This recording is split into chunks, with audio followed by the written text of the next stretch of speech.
Did you have a favorite blanket or toy? A favorite blanket or toy? Well, for one thing, I had 4 older sisters, so Janice was kind of my toy because she would play with us. She would play with us younger girls, Laura and I, and she would play almost anything. And then she had that Barbie case that had like clothes and jewelry and hairbrushes and stuff for your Barbie. And then, I don't know if anybody remembers this but me, but when I was little, a really popular toy was this big head. It was just a head on a base, and you could style, it was a girl's head, and you could style her hair and put makeup on her, and then you could wash it off and start over, and I loved that big head. I'm gonna do this one. Okay.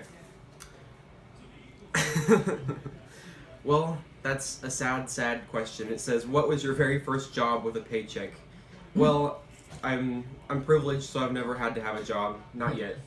I'm only a college student, but I will say that probably my first way of making money was that Mom loved for me to like spray her hair with just water, and also to comb it, and like I would just like randomly style it, and it probably looked terrible, but I think it felt good. And also, my mom liked for me to give her like a pedicure, which I don't know if I was any good at that either, but she would give me like $10 or something. But other than that, I We'll don't have a check in have there for anything. something. I guess that's it. Are you ready? Yeah. What can frighten you the most and why? Ooh, well, that's a really strange question because I was a scaredy cat my whole life. Everything frightened me. I was afraid of new people. I was afraid of new things. Thunderstorms just sent me to a whole different place. Then went out to Girl Scout camp out in Tonganoxie, and the place where we cooked was an open shelter with a big fireplace at one end, and we all gathered under there one day because there was a big old storm coming up, and there were picnic tables there, and I got clamped a hold of the seat to that picnic table during that storm, and they thought they were going to have to call 911, which didn't exist at the time, to come unclamp me.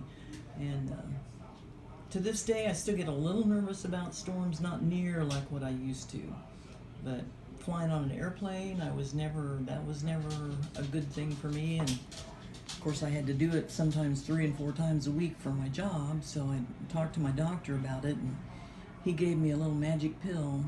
And the first time I took it on the plane, I was going back to Washington D.C. and flying through some turbulence, and I went, that feels kind of rough. We could crash. I don't really care. So the pills worked well, and I knew if I had my pill, I could fly anywhere. So you know, as life goes on, you find out the things that you really should be afraid of. And I was telling Sylvia just the other day, honestly, since my cancer diagnosis, thunderstorms don't scare me anymore. The wind doesn't scare me anymore. It's like, yeah, whatever. Come and give it your best shot, dude. Come and get me. So you just figure out what things are really worth being afraid of and what aren't.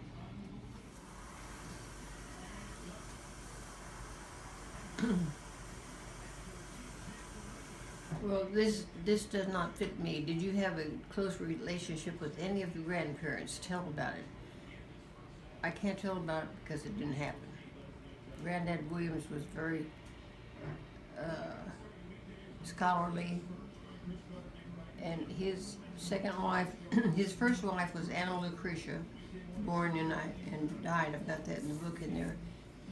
But his second wife did not like all these Williams girls. They were too big. And my answer to that is he never even saw me after I grew up. I mean, if he wanted to see a big woman, you know. Anyway, there just weren't any grandparents so to talk about. Sorry. Did you and your father share any interest in a special activity? Well, interestingly enough, we did. When I was about 13, my dad was a big time photographer, and he would take me on shoots with him, and we did a lot of buildings, architecture, and one of my favorite times with my dad was they built this huge harbor bridge from Corpus Christi over to Port Aransas. And my dad took me up on the bridge while it was still in process, and it was windy, and I got to hold things still, hold this tripod, and do all these things to take pictures from the bridge because we had some beautiful moon shots over the water, over the bay, and I guess that was my special activity with my dad, was his photography. Ooh. Describe a favorite vacation during your adult years.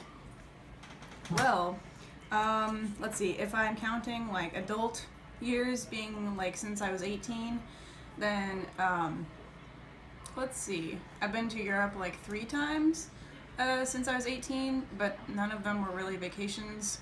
They were all for like different organizations, but I definitely count going to Europe a vacation like every single time. Even like when I went to Spain for my study abroad experience, that felt like a vacation, even though it was for academic credit.